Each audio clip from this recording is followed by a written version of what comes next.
Hello दोस्तों, आज हम आपको पर्यावरण इन्वायरमेंट स्टडी के बारे में बताकर चलेंगे। दोस्तों, पर्यावरण एक ऐसा मुद्दा है जो आज हमारे सामने बहुत बड़ा मुद्दा बना हुआ है। हमने विकास की अंधी होड़ में अपने पर्यावरण का इस तरह बुरी तरह विनाश कर दिया है कि चारों तरफ उसके नकारात्मक प्रभाव देखने को मिल रहे हैं।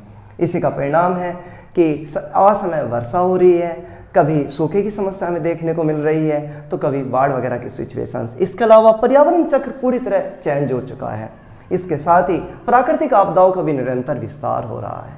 तो दोस्तों, इन सब का परिणाम है कि आज स्कूली स्तर से लेकर कॉलेज स्तर तक के छात्रों के लिए इन्वायरमेंट सब्जेक्ट यानी पर्यावरण सब्जेक्ट को पढ़ना अनिवार्य कर दिया गया है। तो दोस्तों, आज की हमारी अपनी क्लास इन्वायरमेंट सबसे ही संबंधित है। तो दोस्तों, चलते शुरुआत करते हैं एक एक टॉपिक क्वेश्चंस को लेकर। सबसे पहला क्वेश्चंस है कि क्या है इकोसिस्टम, पारिस्थितिक तंत्र या पारितंत्र या पर्यावरण। दोस्तों, इकोसिस्टम्स या पारिस्थितिक तंत्र वह तंत्र है जिसके अंतर्गत एक क्षेत्र विशेष में जैव और अजैव घटकों, सजीव और निर्जीव घटकों की परस्पर जब क्रिया होती है तो उस क्षेत्र को ही हम पारिस्थितिक तंत्र के नाम से जानते हैं। दोबारा रिपीट करेंगे, पारिस्थितिक तंत्र से हमारा अभिप्राय उस विशाल सिस्टम तंत्र से है जिसके अंतर्गत जैव, अजैव, सजीव और निर्जीव की पारस्परिक क्रिया संपन्न होती है। पारिस्थितिक तंत्र का उपयोग डॉक्टर टेंसले ने 1935 में किया। इसके बाद समय समय पर अलग अलग विद्वानों ने अपने अपने अनुसार पारिस्थितिक तंत्र की व्याख्या की, जैसे हैकल, टेलर और लिंडरमैन। दोस्तों, अब हम पढ़ना चाहेंगे कि पारिस्थितिक तंत्र या पारितंत्र के कितने घटक होते हैं। तो पारितंत्र या पारिस्थितिक तंत्र के दो घटक हैं हमारे सामने। फर्स्ट को कहते हैं हम जैव घटक और नेक्स्ट को कहते हैं हम अजैव घटक। जैव घटक के अंतर्गत पेड़ पौधे, जीव जंतु और मनुष्य आदि को हम शामिल करते हैं। दोस्तों, जैव घटक को हम 3 पार्ट्स में डिवाइड करते हैं। फर्स्ट उत्पादक, नेक्स्ट उपभोक्ता और नेक्स्ट अपघटक। उत्पादक, दोबारा रिपीट करेंगे बातों को। हमने अभी आपको बताया कि पारिस्थितिक तंत्र इकोसिस्टम्स के कितने घटक, कितने बेसेस हैं। तो 2 बेस, फर्स्ट का नाम जैव जिसको हमने बायोटिक और नेक्स्ट को अजैव जिसको हम एबायोटिक। बायोटिक के अंतर्गत 3 पॉइंट आए, उत्पादक, उपभोक्ता एंड अपघटक। उत्पादक दूसरा नाम स्वयंपोषी ऑटोट्रॉप्स, उपभोक्ता परपोषी हीटेरोट्रॉप्स, अपघटक मृतपोषी डिकम्पोजर। सबसे पहला पॉइंट उत्पादक। उत्पादक के अंतर्गत सभी हरे पेड़ पौधों को और नील हरित शैवाल को हम शामिल करते हैं जो प्रकाश संश्लेषण की प्रक्रिया के माध्यम से अपने भोजन का निर्माण करते हैं। उपभोक्ता परपोषी हीटेरोट्रॉप्स जो अपने आहार के लिए पेड़ पौधों पर निर्भर हैं। दोस्तों, उपभोक्ता यानी परपोषी हीटेरोट्रॉप्स को भी हम 3 पार्ट्स में बांटते हैं, शाकाहारी हर्बीवोर्स, मांसाहारी कॉर्निवोर्स और सर्वाहारी ओमनिवोर्स। शाकाहारी, मांसाहारी एंड सर्वाहारी। नेक्स्ट है अपघटक। अपघटक के अंतर्गत हम मृतपोषी डिकम्पोजर को शामिल करते हैं जो जीव जंतुओं के सड़े गले अवशेषों को इन्वायरमेंट में मिलाने का काम करता है, हमारे इन्वायरमेंट को शुद्ध रखने का काम करता है, जिसमें बैक्टीरिया और अदर चीज़ों को इन्वॉल्व करते हैं। तो दोस्तों, हमने पढ़ा जैव घटक। नेक्स्ट टॉपिक है अजैव यानी एबायोटिक। एबायोटिक के अंतर्गत हम सॉइल, मृदा, वाटर, जल, वायु, air and sunlight, Surya Prakash को हम शामिल करते हैं। अब हम पढ़ना चाहेंगे कि पारिस्थितिक तंत्र, पारितंत्र का क्या कार्य है। तो पारितंत्र या पारिस्थितिक तंत्र का कार्य अपने आप में बहुत विशाल है। जैसे इसी में हम खाद्य श्रृंखला और खाद्य जाल देखते हैं, फूड चैन और फूड वेब को देखते हैं।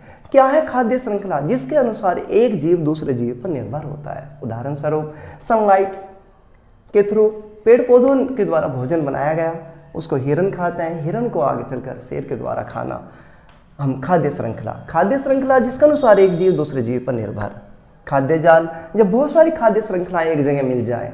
दोस्तों, खाद्य श्रृंखला फूड चैन का रूप हर जगह अलग अलग है, जलमंडल, वायुमंडल, स्थल मंडल के अकॉर्डिंग अलग अलग होता है। तो जब बहुत सारी खाद्य श्रृंखला एक जगह मिल जाए तो उसे हम खाद्य जाल का नाम देते हैं। नेक्स्ट, पारितंत्र का दूसरा काम ऊर्जा का प्रवाह करना है। ऊर्जा का प्रवाह जिसके अनुसार एक जीव से दूसरे जीव में ऊर्जा का प्रवाह चलता है, यानी ऊर्जा का प्रवाह शाकाहारियों को ज़्यादा मिलती है ऊर्जा, मांसाहारियों का उसका स्वरूप कम होता चला जाता है।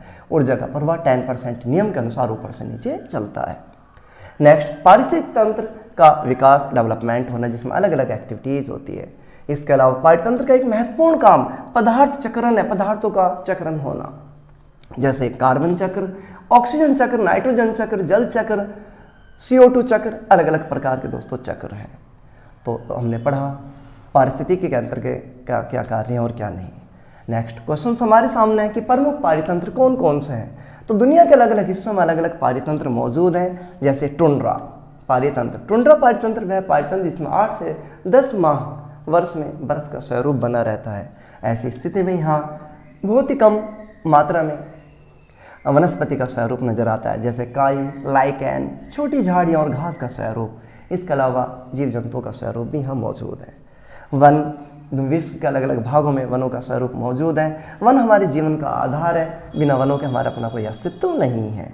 घास दुनिया के 18% एरिया के अंदर घास भूमियाँ, घास स्थल मौजूद हैं, जैसे उत्तरी अमेरिका प्रेरी घास के मैदान, दक्षिणी America pampas, Russia and Europe या एशिया और यूरोप के क्षेत्र में स्टेपी, अफ्रीका में हम बात करें तो सवाना एंड वेल्ड और ऑस्ट्रेलिया में डाउन्स और न्यूजीलैंड कैंटरबरी अलग अलग स्थानों पर घास स्थल है, जिन आज के समय में हमने गेहूं या मक्का के उत्पादन स्थल के रूप में भी उपयोग कर रहे हैं।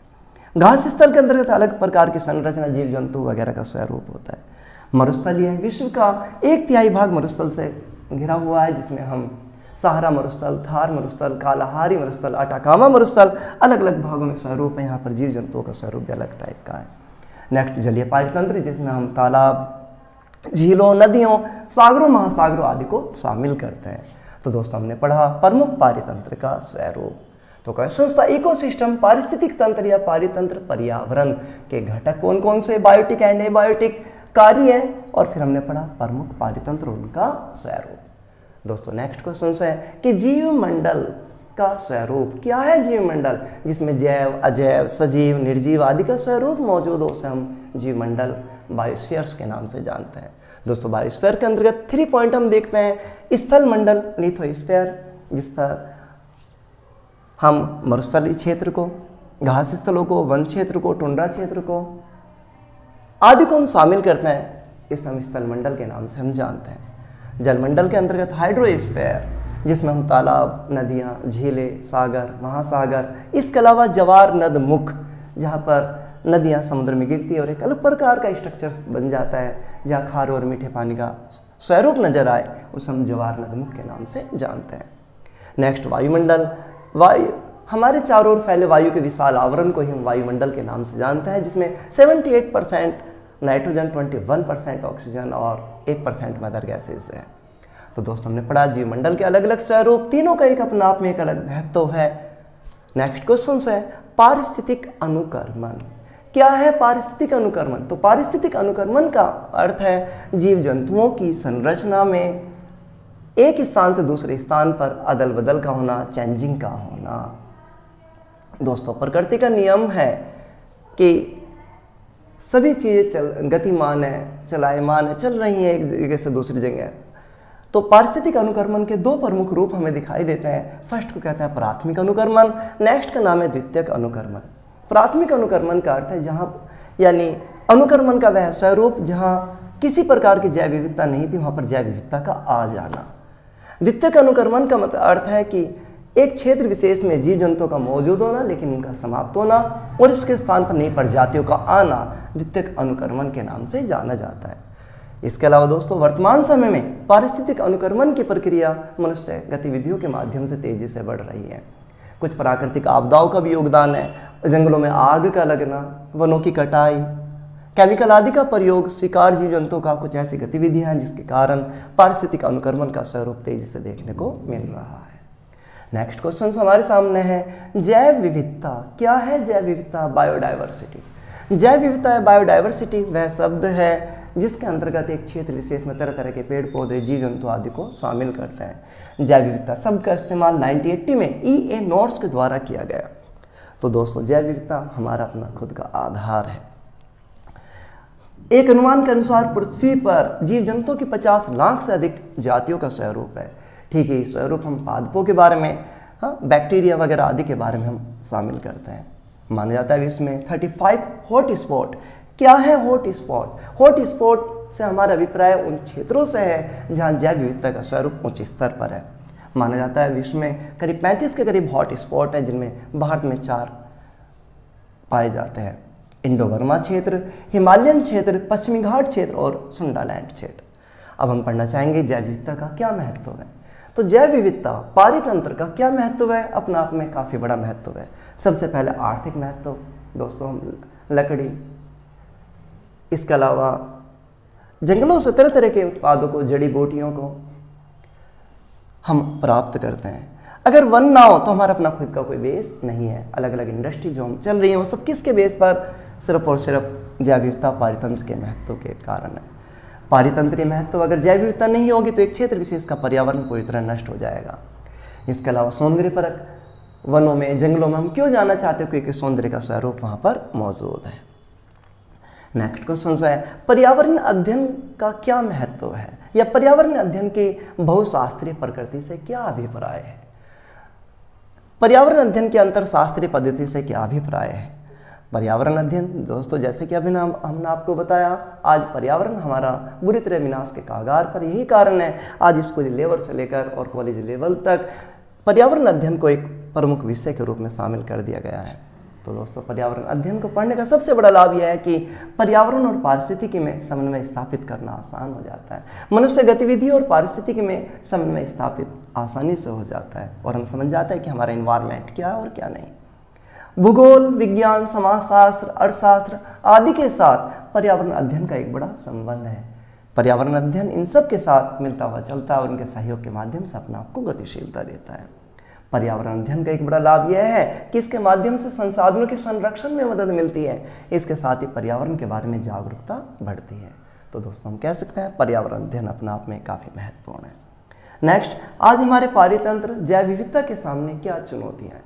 दोस्तों, पूरे विश्व के अंदर आज जैव विविधता खतरे में है।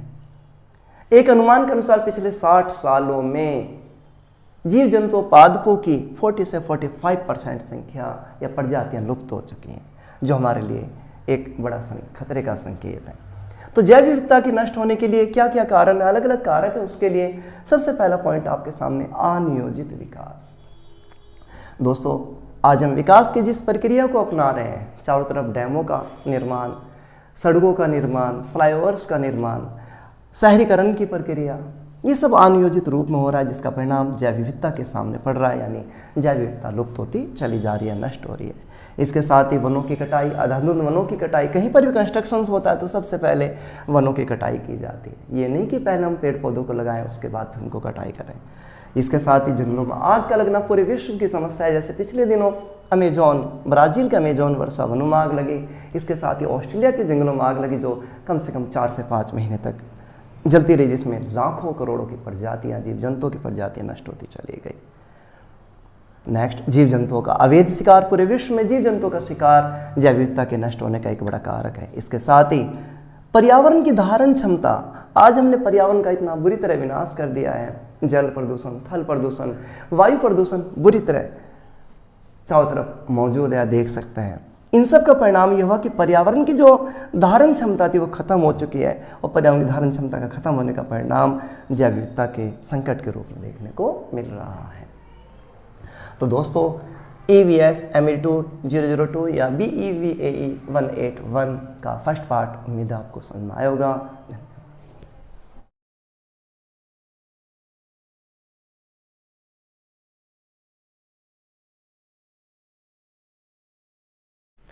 हेलो दोस्तों, अब हम आपको EVS पर्यावरण अध्ययन के सेकंड पार्ट के बारे में लेकर चलेंगे, जिसमें हमने 10 टॉपिक या क्वेश्चंस लिए हैं।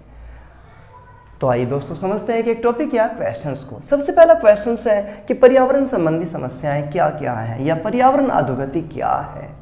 तो पर्यावरण अधोगति से हमारा अभिप्राय पर्यावरण के विनाश से है।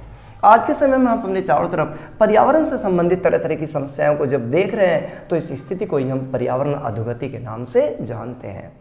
तो आइए दोस्तों समझते हैं कि एक टॉपिक को। पॉइंट्स नंबर 1 है जल प्रदूषण। जल प्रदूषण से हमारा अभिप्राय उस स्थिति से है जिसके अनुसार तालाब, झीलें, नदियाँ, यहाँ तक कि सागर और महासागर हमें दूषित स्वरूप में देखने को मिल रहे हैं। आज के समय में जल प्रदूषण का स्वरूप काफ़ी विनाशकारी रूप ले चुका है।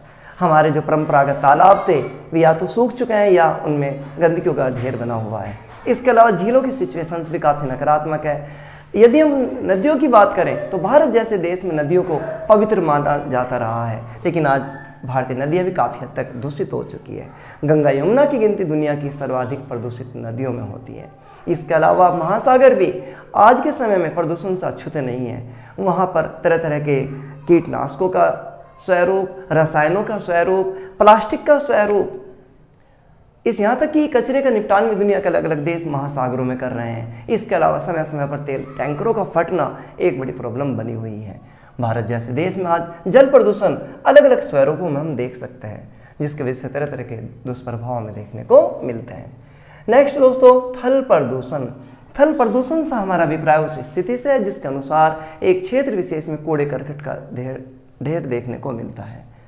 राष्ट्रीय राजधानी दिल्ली की यदि हम बात करें तो राष्ट्रीय राजधानी दिल्ली में भी अलग अलग जगहों पर लैंडफिल साइटें देखने को मिल रही हैं। जिन स्थानों पर लैंडफिल साइटें होती हैं वहाँ कूड़े करकट का एक बड़ा ढेर होता है, जैसे गाजीपुर, भलसवा, ओखला आदि जगहों पर। जिन स्थानों पर भी हम कह सकते हैं थल प्रदूषण का रूप है, लैंडफिल साइट हो, उन क्षेत्रों का वातावरण प्रदूषित हो जाता है, वायु दूषित है, भूमिगत जल भी दूषित हो जाता है। इसके अलावा तरह तरह के संक्रामक बीमारियों का बढ़ने का खतरा बढ़ जाता है।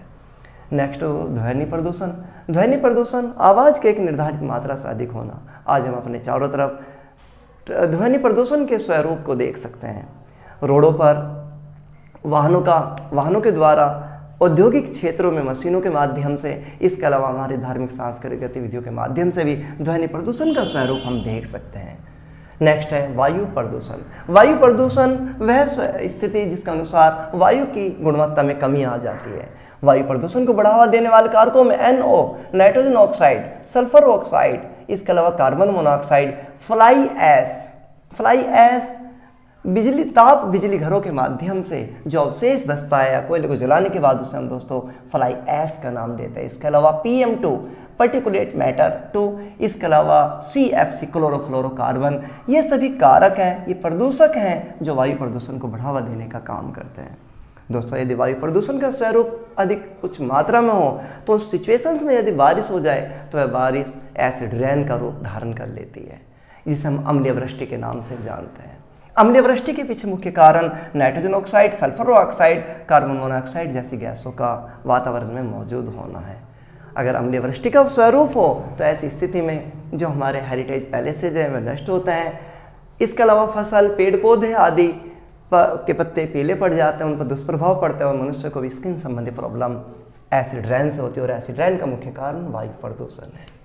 इसके अलावा वायु प्रदूषण श्वास संबंधी तरह तरह की समस्याओं को उत्पन्न करता ही है।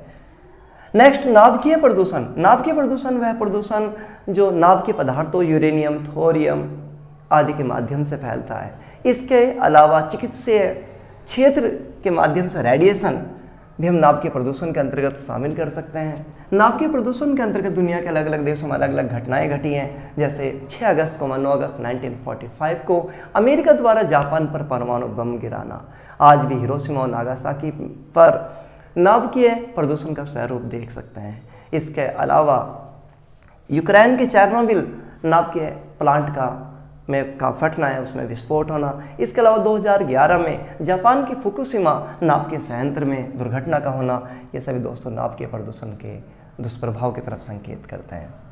इसके साथ ही हम बात करते हैं ई कचरा, इलेक्ट्रॉनिक कचरा। हमारे इलेक्ट्रॉनिक गैजेट्स के माध्यम से CFL, LED, ट्यूबलाइट आदि के माध्यम से, इसके अलावा जो गैजेट्स हैं उनके माध्यम से जो कचरा उत्पन्न होता है उसे हम ई कचरा के नाम से जानते हैं। दोस्तों, आने वाला समय हमारे लिए एक बड़ी दिक्कतों वाला समय होगा, क्योंकि ई कचरे का समाधान हम सही ढंग से नहीं कर पा रहे हैं और इसकी क्वांटिटी लगातार बढ़ रही है। तो जरूरत इस चीज़ की है कि कचरे के निपटान के उचित प्रबंध किए जाए। नेक्स्ट, ओजोन अपक्षय। ओजोन अपक्षय से हमारा अभिप्राय ओजोन O3 परत के नष्ट होने की प्रक्रिया से है। ओजोन परत समताप मंडल के ऊपरी हिस्से में मौजूद होती है। पिछले कुछ समय से ओजोन परत में लगातार छिद्र देखने को मिल रहा है या वह लगातार नष्ट होती चली जा रही है, जिसकी वजह से सूर्य की अल्ट्रावायलेट किरण हमारी पृथ्वी पर आ रही है और उससे स्किन संबंधी तरह तरह की प्रॉब्लम्स बढ़ रही हैं। दोस्तों, ओजोन परत के नष्ट होने के पीछे मुख्य कारण CFC, क्लोरोफ्लोरोकार्बन और एरोसोल समूह के रसायनों का उपयोग करना आदि को हम मुख्य रूप से जिम्मेदार मानते हैं। नेक्स्ट पॉइंट है हमारे सामने ग्लोबल वार्मिंग। ग्लोबल वार्मिंग जलवायु परिवर्तन, ग्लोबल वार्मिंग भूमंडलीय उष्णतापन, वह स्थिति जिसके अनुसार पृथ्वी के तापमान में लगातार हम इजाफा देख रहे हैं। साइंटिस्टों के अनुसार पिछले 100 ईयर में विश्व के तापमान में 1 डिग्री सेल्सियस की वृद्धि हो चुकी है। इसका अर्थ है कि जिन स्थानों का टेम्परेचर 0 डिग्री था, यानी जहाँ बर्फ मौजूद थी, वहाँ का टेम्परेचर 1 डिग्री हो चुका है या होने वाला है। ऐसी स्थिति में हम सोच सकते हैं क्या होगा, बर्फ पानी के अंदर कन्वर्ट हो जाएगी। इसी का परिणाम है दुनिया भर में जो ग्लेशियर है वो तेजी से पिघल रहे हैं। दुनिया के अलग अलग देशों में ग्लेशियरों के समाप्त होने, सिकुड़ने की खबरें लगातार हम देख रहे हैं। भारत के संदर्भ में गंगोत्री, यमुनोत्री जैसे ग्लेशियर लगातार सिकुड़ते हुए पीछे की तरफ हट रहे हैं। इसके अलावा अंटार्कटिका में भी हम ग्लोबल वार्मिंग के दुष्प्रभाव को हम देख सकते हैं। तो दोस्तों बात कर रहे हैं हम ग्लोबल वार्मिंग, जो एक बहुत बड़ी प्रॉब्लम है हमारे सामने, और ये एक देश की न होकर पूरे विश्व की प्रॉब्लम है। ग्लोबल वार्मिंग के पीछे अलग अलग कारक हैं। पेड़ पौधों की कटाई, अत्यधिक नगरीकरण का स्वरूप, अनियोजित विकास गतिविधियां, वाहनों की संख्या का बढ़ना। इसके अलावा सबसे बड़ा कारण CO2 यानी CO2 गैस की मात्रा का बढ़ना ग्लोबल वार्मिंग के लिए रिस्पॉन्सिबल है। जरूरत इस बात की ग्लोबल वार्मिंग के दुष्प्रभाव को रोका जाए। ग्लोबल वार्मिंग के कारण ग्लेशियर पिघलेंगे, समुद्र का लेवल ऊंचा होगा, जिसका रिजल्ट समुद्र तटीय प्रदेश डूब जाएंगे, पर्यावरण चक्र में बदलाव आ जाएगा, सुनामी जैसी आपदाओं का विस्तार होगा। तो दोस्तों अकेले ग्लोबल वार्मिंग अलग अलग समस्याओं की उत्पत्ति की जड़ मानी जा सकती है। साइंटिस्टों का मानना है कि ग्लोबल वार्मिंग की रफ्तार अगर यही रही तो 2100 तक दुनिया के 80% ग्लेशियर पूरी तरह पिघल जाएंगे। नेक्स्ट, खनन गतिविधियां। खनन आरंभिक समय से ही मनुष्य का एक महत्वपूर्ण आधार रहा है। खनन के माध्यम से ही हम धातु, अधातु आदि को हम प्राप्त करते हैं। पेट्रोलियम, कोयला आदि को हम खनन के माध्यम से ही प्राप्त करते हैं। तो दोस्तों खनन गतिविधियां लगभग पूरे विश्व में हैं, लेकिन खनन गतिविधियों के हमारे एनवायरनमेंट पर काफ़ी दुष्प्रभाव पड़ता है। जिन स्थानों पर खनन गतिविधियां होती है वहाँ पर डायनामाइट आदि का प्रयोग करते हैं, सो ध्वनि प्रदूषण का स्वरूप बना रहता है। भूमि वहाँ बंजर हो चुकी होती है। इसके अलावा भूमिगत जल स्तर वहाँ का बिल्कुल डाउन हो चुका होता है और एग्रीकल्चर गतिविधियाँ ठप हो चुकी होती हैं। तो दोस्तों खनन गतिविधियों के भी हमारे इन्वायरमेंट पर नकारात्मक प्रभाव पड़ते हैं। नेक्स्ट है बांध निर्माण। बांध, नदियों पर बांध का निर्माण दुनिया के अलग अलग देशों में किया गया है। बांध हमारे लिए काफ़ी महत्वपूर्ण भी है, क्योंकि बांधों के माध्यम से बाढ़ों पर रोक लगा दी जाती है। बांध में जमा पानी के माध्यम से हम इलेक्ट्रिसिटी को पैदा करते हैं। संकट के समय बांधों से हम जल को छोड़ सकते हैं। इसके अलावा बांध में जमा पानी का अलग अलग पर्पज से यूज़ कर सकते हैं, जैसे नहरें वगैरह निकाल कर। परंतु बांधों के हमारे इन्वायरमेंट पर काफ़ी नकारात्मक प्रभाव पड़ता है, लोगों पर काफ़ी नकारात्मक प्रभाव पड़ता है। इसी का परिणाम है दुनिया के अलग अलग देशों में बांध विरोधी आंदोलन भी चले हैं। उदाहरण स्वरूप टिहरी बांध विरोधी आंदोलन, नर्मदा बचाओ बांध आंदोलन हमारे यहाँ पर चला। बांधों के दुष्प्रभाव का सबसे बड़ा दुष्प्रभाव वहाँ के लोगों पर पड़ता है। उनकी आजीविका नष्ट हो जाती है, उन्हें क्षेत्र विशेष को छोड़ना पड़ता है। उदाहरण स्वरूप टिहरी बांध को बनाते समय 400 से 500 साल पुराने गांव तो उनको वहाँ से हटाया गया। इसके अलावा लोग शरणार्थी जीवन बिताने को मजबूर हो जाते हैं और उनका सही ढंग से पुनर्वास होता भी नहीं है। इसके अलावा नदी का प्राकृतिक प्रवाह रुक जाता है। तो दोस्तों बांध निर्माण भी हमारे पर्यावरण के सामने एक बड़ी चुनौती है। जैसे कि अभी आपको बताया गया, लैंडफिल साइट है, कूड़े करकट का बढ़ना, नगरीय अपशिष्ट का बढ़ना सभी के सामने एक बहुत बड़ी प्रॉब्लम है। जरूरत इस बात की नगरीय अपशिष्ट का निपटान लोकल लेवल पर किया जाए, ताकि हम पर्यावरण प्रदूषण के स्वरूपों से निजात पा सके। तो दोस्तों हमने पढ़ा पर्यावरण संबंधी समस्याएं क्या क्या हैं और क्या नहीं। नेक्स्ट क्वेश्चन है जैव विविधता का संरक्षण। तो जैव विविधता के संरक्षण के अलग अलग उपाय हैं। तो जैव विविधता के संरक्षण के संदर्भ मुख्य रूप से 2 पद्धतियां हैं। फर्स्ट को कहते हैं स्वयं स्थानीय संरक्षण, नेक्स्ट को कहते हैं बहिर्स्थानीय संरक्षण। स्वयं स्थानीय संरक्षण के अंतर्गत जीव जंतुओं को उसी क्षेत्र विशेष में अनुकूल माहौल उपलब्ध कराने का प्रयास किया जाता है, उनकी सेफ्टी पर बल दिया जाता है, उन आवश्यक सुविधाएं उपलब्ध कराने की कोशिशें की जाती हैं, उनकी सेफ्टी पर बल दिया जाता है।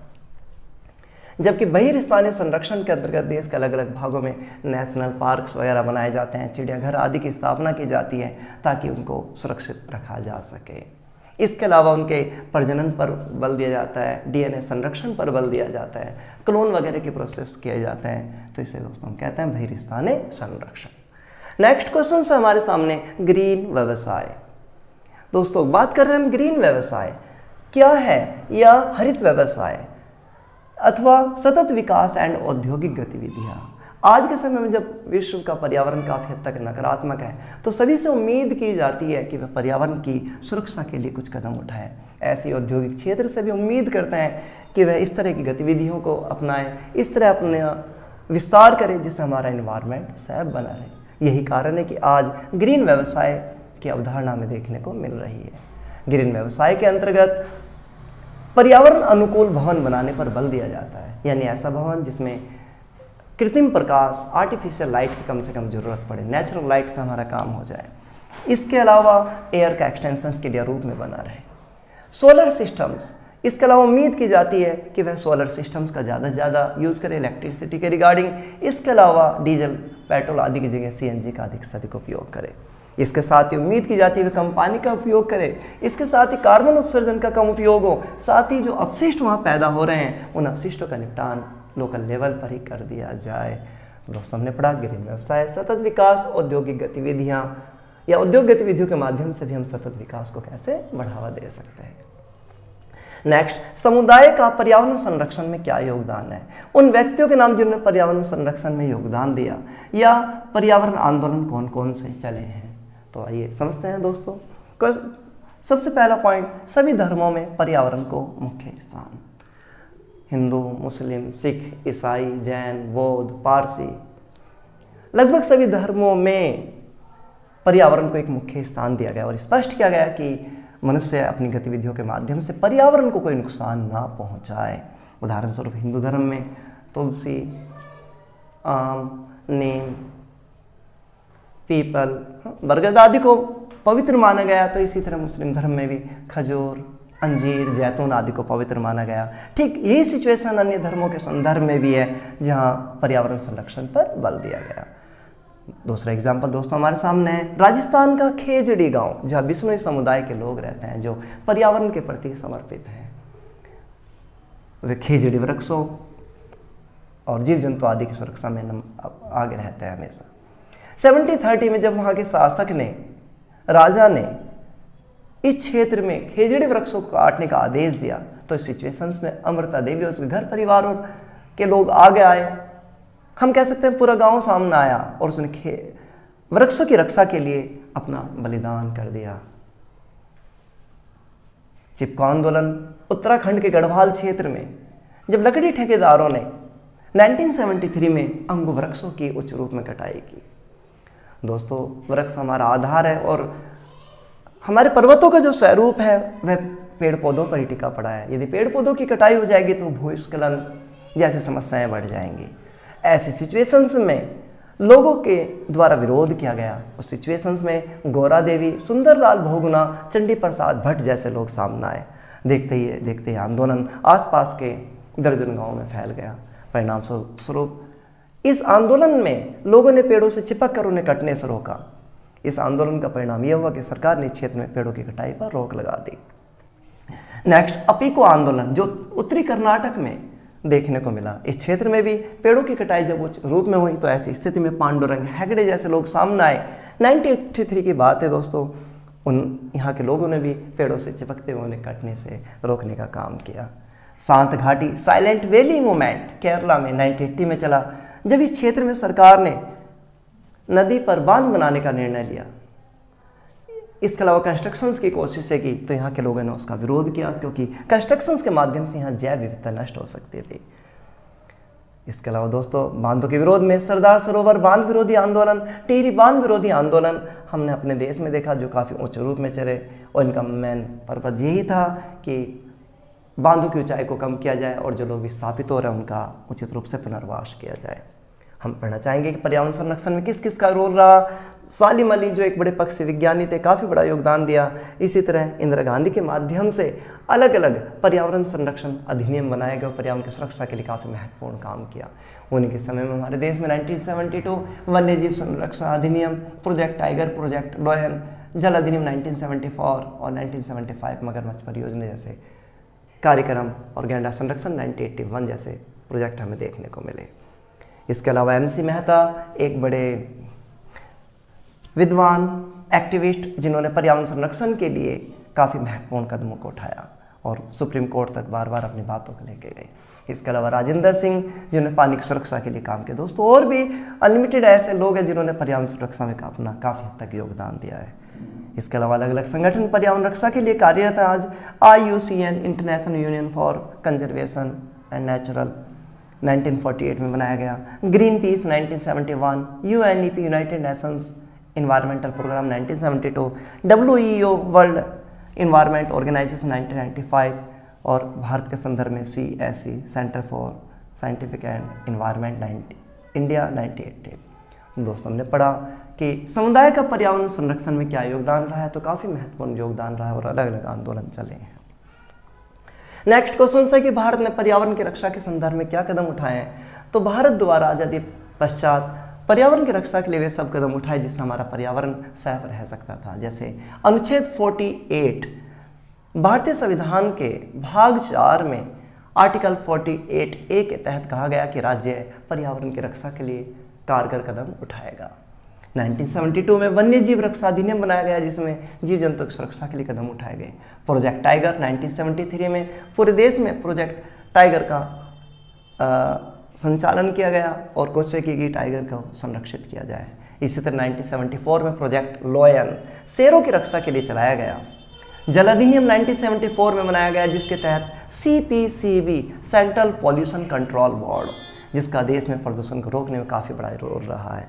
इसके अलावा SPCB state pollution control board बनाए गए।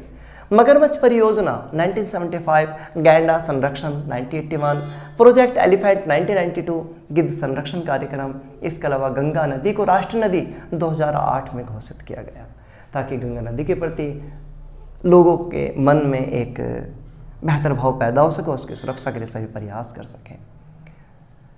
इसके साथ ही 2009 में डॉल्फिन जो गंगा नदी में पाई जाती है उसे राष्ट्रीय जलीय जीव घोषित किया गया। 2010 में NGT नेशनल ग्रीन ट्रिब्यूनल जो कि एक दीवानी कोर्ट के रूप में कार्यरत है, पर्यावरण संबंधी मुद्दों को तुरंत सुनने का काम करती है।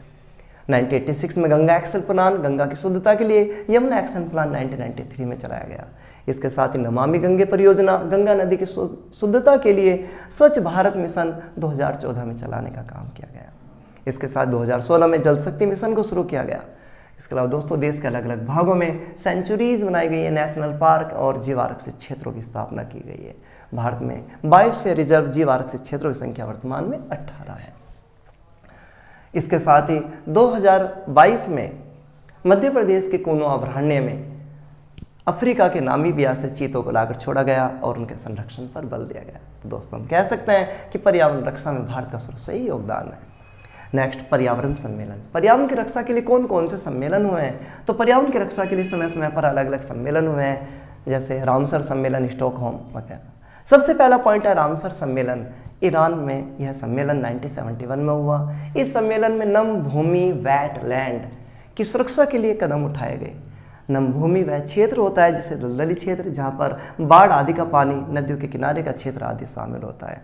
इस क्षेत्र में बायोडाइवर्सिटी काफ़ी उच्च रूप में होती है। तो इस सम्मेलन में स्पष्ट किया गया कि विश्व के लगभग सभी भागों में वेटलैंड की सेफ्टी की जाए। स्टॉकहोम सम्मेलन स्वीडन का शहर 1972 में यह सम्मेलन हुआ और इस सम्मेलन में UNEP united nations environmental programme को बनाया गया और पर्यावरण रक्षा के लिए कदमों को उठाया गया। मॉन्ट्रियल समझौता कनाडा में 1986, इस समझौते में ओजोन परत की सुरक्षा के लिए कदमों को उठाने की बात कही गई। रियो डी जेनेरियो सम्मेलन 1992, ब्राजील के रियो डी जेनेरियो में हुआ यह सम्मेलन वेरी इंपॉर्टेंट, महत्वपूर्ण माना जाता है। इस सम्मेलन को हम पृथ्वी सम्मेलन के नाम से भी जानते हैं। इसी सम्मेलन में सतत विकास की अवधारणा पर बल दिया गया कि किस तरह हम अपने पर्यावरण को आधार बनाकर आगे बढ़ सकते हैं। इसके साथ ही इसी सम्मेलन में एजेंडा 21 को जारी किया गया और सभी देशों से अपील की गई कि वो अपने अपने अनुसार पर्यावरण की रक्षा करें। क्योटो प्रोटोकॉल 1997 में बनाया गया जिसमें ओजोन परत की सुरक्षा के लिए और पर्यावरण की रक्षा के लिए कदमों को उठाने की बात कही गई। पेरिस सम्मेलन 2014, फ्रांस के पेरिस में सम्मेलन हुआ और इसमें सभी देशों से अपील की गई कि कार्बन उत्सर्जन के स्वरूप में अपने अपने अनुसार कमी करें ताकि ग्लोबल वार्मिंग के रूप को बढ़ने से रोका जाए। दोस्तों यूएनओ द्वारा, यूनाइटेड नेशंस ऑर्गेनाइजेशंस के द्वारा 2015 में SDG सस्टेनेबल डेवलपमेंट गोल सतत विकास लक्ष्यों को घोषित किया गया जिनकी क्वांटिटी 17 है। एसडीजी के तहत जो लक्ष्य रखे गए हैं वे काफ़ी महत्वपूर्ण है। उनका उद्देश्य है पर्यावरण की सुरक्षा करना है, सतत विकास को बढ़ाना है और विश्व के सामने जो भी प्रॉब्लम है उन सबको खत्म करना है। हेलो दोस्तों, अब हम आपको पर्यावरण पुस्तक की रिपोर्टों के बारे में बताएंगे। क्लब ऑफ रोम की report limits to growth 1972, Schumacher की पुस्तक small is beautiful 1974, Brundtland commission over common future. Next agenda 21 1992 के रियो डी जेनेरो सम्मेलन में एजेंडा 21 रिपोर्ट को जारी किया गया। दोस्तों नेक्स्ट क्वेश्चन हमारे सामने कि जैविक कृषि और वर्मी कंपोस्ट। जैविक कृषि से हमारा अभिप्राय कृषि के उस रूप से है जिसके अंतर्गत हम परंपरागत बीजों, परंपरागत खाद और वर्मी कंपोस्ट, केंचुए से बनी खाद आदि का उपयोग करके खेती बाड़ी करते हैं, तो उसे हम जैविक कृषि के नाम से जानते हैं। दोस्तों आज के समय जब कृषि क्षेत्र में लगातार कीटनाशकों का, रसायनों का, यूरिया आदि का उपयोग हो रहा है तो उसके तरह तरह के साइड इफेक्ट देखने को मिल रहे हैं, तो उन हालातों में जैविक कृषि की अवधारणा दोबारा पनप रही है। सिक्किम देश का पहला ऐसा स्टेट है जिसने पूर्ण रूप से जैविक कृषि को अपना लिया है। तो दोस्तों जैविक कृषि को अपनाना हमारे लिए काफ़ी महत्वपूर्ण है। Next vermi compost. Vermi compost से हमारा अभिप्राय उस पद्धति से है या वर्मी कंपोस्ट से हमारा अभिप्राय केंचुओं से बनी खाद से है। वर्तमान समय में देश के अलग अलग भागों में वर्मी कंपोस्ट का उत्पादन काफ़ी ऊंचे रूप में हो रहा है, जिसके लिए कोई स्पेशल साधनों की जरूरत नहीं है। परंपरागत पैटर्न से ही वर्मी कंपोस्ट के द्वारा खाद को बनाया जाता है और ये खाद हमारी खेती बाड़ी के लिए काफ़ी महत्वपूर्ण होती है। 35 से 100% कृषि की उपज में वृद्धि देखी गई है वर्मी कंपोस्ट के इस्तेमाल से। नेक्स्ट वर्षा जल संग्रहण, रेन हार्वेस्टिंग। आज के समय में जब वर्षा अनिश्चित है तो उस हालातों में या उन हालातों में वर्षा जल संग्रहण की नीति को अपनाया जाना हमारे लिए बहुत ज़्यादा जरूरी है। दोस्तों इसके लिए शहरी क्षेत्रों में जितने भी सार्वजनिक स्थल हैं, कम्युनिटी पैलेसेज हैं, वहाँ पर वर्षा जल संग्रहण की पद्धति को अनिवार्य रूप से लागू कर देना चाहिए। टैंक बनाकर पानी को इकट्ठा कर लेना चाहिए। सूख चुका नल है उसके साथ छत के पानी को कनेक्ट कर देना चाहिए। ग्रामीण क्षेत्रों में तालाबों का निर्माण करना चाहिए। तो कुछ ऐसे पैटर्न हैं जिसके जरिए वर्षा जल संग्रहण को हम सक्सेस बना सकते हैं। यानी हमारी कोशिश होनी चाहिए कि वर्षा की एक एक बूंद संरक्षित हो, रोड पर ना बहे, क्योंकि आने वाले समय में हमारे लिए बहुत बड़ी चुनौती होगी, क्योंकि देश के लगभग सभी भागों में पानी एक बड़ी समस्या बनता जा रहा है। शुद्ध पानी और भी बड़े रूप में हमारे सामने एक बड़ी प्रॉब्लम्स है कि कैसे उसे प्राप्त किया जाए। तो इस समाधान के लिए वर्षा जल संरक्षण एक बेहतर पद्धति है। नेक्स्ट सोशल मीडिया और पर्यावरण जागरूकता। आज का समय मीडिया का समय, हम अपने चारों तरफ मीडिया के स्वरूप को देख सकते हैं। तो दोस्तों सोशल मीडिया के माध्यम से पर्यावरण जागरूकता लोगों में बढ़ाई जा सकती है। उन्हें बताया जा सकता है पेड़ों की हमारे लिए क्या महत्वपूर्ण है, क्या रोल है। उन्हें बताया जा सकता है केमिकल हमारे ऊपर क्या प्रभाव डाल रहे हैं। उन्हें बताया जा सकता है परंपरागत जीवन शैली कितनी महत्वपूर्ण है। उन्हें बताया जा सकता है कि पब्लिक ट्रांसपोर्ट का उपयोग करने के क्या लाभ होंगे। उन्हें बताया जा सकता है कि पर्यावरण के अनुकूल बिल्डिंग बनाने का क्या लाभ होगा। तो दोस्तों हमने पढ़ा ABS पर्यावरण अध्ययन, हम पाठ पढ़कर चल रहे हैं। तो दोस्तों पर्यावरण से रिलेटेड सारी बातें आप लोगों ने समझी होगी। इन सब के बेस पर हम कह सकते हैं कि आज सतत विकास, सस्टेनेबल डेवलपमेंट को अपनाना बहुत जरूरी है। सस्टेनेबल डेवलपमेंट, सतत विकास से हमारा अभिप्राय विकास के उस रूप से है जिसके अनुसार इस बात पर बल देते हैं कि हमारा पर्यावरण तो सेफ रहे और उसके साथ साथ हम अपनी गतिविधियों को संपन्न करते रहें। यानी हमारी गतिविधियाँ, चाहे वो औद्योगिक गतिविधियाँ हों, व्यापारिक गतिविधियाँ हों, हमारे इन्वायरमेंट पर दुष्प्रभाव ना डालें। उस अवधारणा का नाम ही सतत विकास है, जिसके लिए हम अलग अलग पैटर्न, तरीके अपना सकते हैं। अपनी आवश्यकताओं को सीमित कर सकते हैं। आने जाने के लिए पब्लिक ट्रांसपोर्ट का उपयोग कर सकते हैं। CNG जैसे सिस्टम्स को हम अपना सकते हैं। सोलर जो सिस्टम्स हैं उनको हम अपना सकते हैं। तो दोस्तों बहुत सारे ऐसे तरीके हैं जिसके जरिए हम पर्यावरण की रक्षा में योगदान दे सकते हैं। तो दोस्तों उम्मीद है लेसन आपको समझ में आया होगा। धन्यवाद, शुक्रिया।